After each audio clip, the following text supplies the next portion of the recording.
Rutger Hauer escaped from Silver. Hello everybody, welcome back to Screenstars and welcome to another documentary film review. Today I'm taking a look at the 2024 documentary Like Tears in Rain. The film is written and directed by Sana Faber de Jong, and it features contributions from people like Vincent D'Onofrio, Jason Eisner, Whoopi Goldberg, Miranda Richardson, Robert Rodriguez, Mickey Rourke, Paul Verhoeven, as well as many other people that knew him on a personal level, including his wife. Right, okay, so for those of you who don't know, this is a documentary that follows the life and career of one of my personal favourite actors, Rutger Hauer, who we sadly lost a few years ago. And this is a look back on his career and his early life, how he got into acting, all that kind of stuff. And like I say, it features many people talking about him and his life and their experiences of working with him, and there's people that speak very, very fondly of him. Now, some of these documentaries, if you like, now they can be, focused heavily on certain areas, that kind of stuff, and their career in movies or whatever it is they were doing. Now, this one actually, for quite a large chunk of it, focuses heavily on his life in the Netherlands. And there's a lot of people here talking about him, his young life, in the Netherlands, and his interests of, he loved nature, he loved camping, music, he loved animals. I mean, there's loads of footage here in this documentary about Rutger and his wife, like filming their escapades, if you like, camping trips, all sorts of things. He had, and I'm discovering this, a lot of documentaries that I've watched over the last few years, Val Kilmer's, John Candy's recently, and many others, and this one included.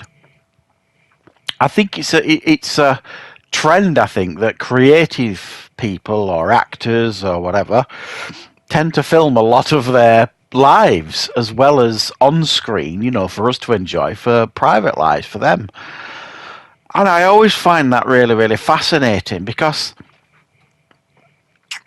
Rutger Hauer, if you like, had a certain reputation on screen, in a sense of, he could play a lot of villains, and my God, his villains were fantastic.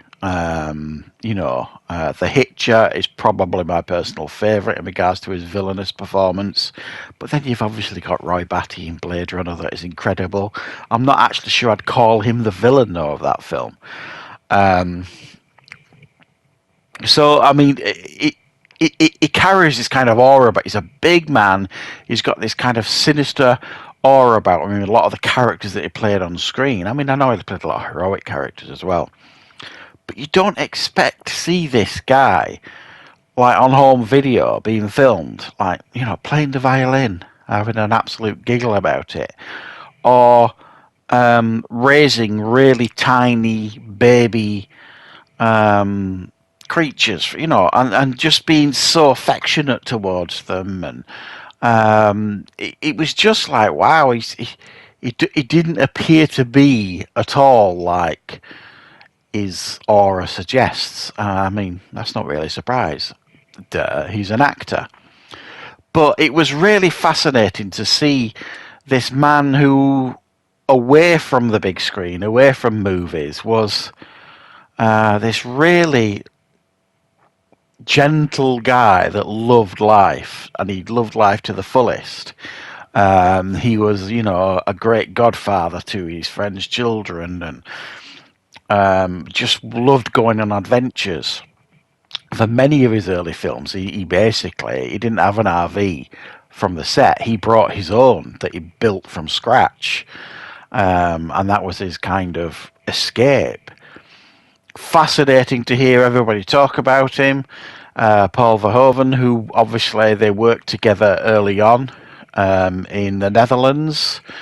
They got a good working relationship going, and then I didn't realise this when he came to the US, and he got round to making Flesh and Blood with Paul Verhoeven. Rutger didn't want to do that film. He really didn't want to do it. He felt it was the wrong film to do for him at that point in his career, because he was starting to get some traction now at this point, Rutger Hauer, and because it was such a controversial film, I suppose you could say, at the time, he felt it would harm his career, and that Paul Verhoeven absolutely said that, and agreed with it, and he regrets, if you like, the fact that kind of spoiled their relationship a little bit, that his experiences on that film. Now, it's regarded, if you like, that film these days as a bit of a classic, but at the time it probably did hurt his reputation a little bit, because it was quite a controversial film. But it talks about all sorts of things, like the other actors who have had experiences with him, Vincent D'Onofrio, who worked with him on Salute of the Jugger. And I love hearing everybody's stories. There's nobody had a bad word to say about him. Whoopi Goldberg, which I didn't expect, I didn't even know they were friends. She absolutely gushed over him. She absolutely loved him and adored him. And it was just it felt like a really down-to-earth, no frills documentary. I mean, some of the documentaries that you watch, like, you'll watch on HBO, they do documentaries, and Amazon do documentaries, and they're all shiny and polished, and there's nothing wrong with that, don't get me wrong, I'm not complaining or having a pop at them. But this genuinely feels like it's kind of been made on a micro budget and just gathered as many people as they could who knew Rutger personally and professionally to talk really from the heart about this man and his talent. And I thought they did that really, really well.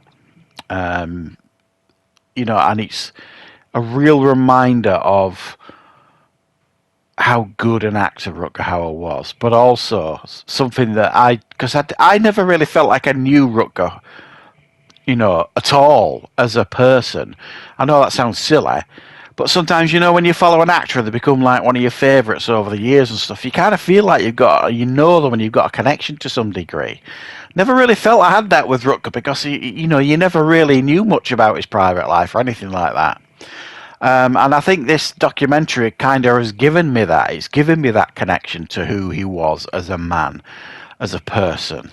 Because I already knew who he was as a professional, as an actor. He was bloody good. Absolutely fantastic. He brought something really special and unique to all the roles that he did. So I've absolutely loved this. I didn't know this documentary existed. I actually found it by accident, because I was looking to buy his autobiography, which I think has got the same title, like Tears in Rain.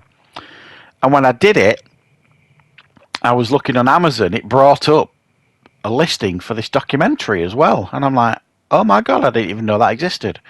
So it is available on Amazon to watch. However, it's not available for free. You have to rent it. I rented it to watch it.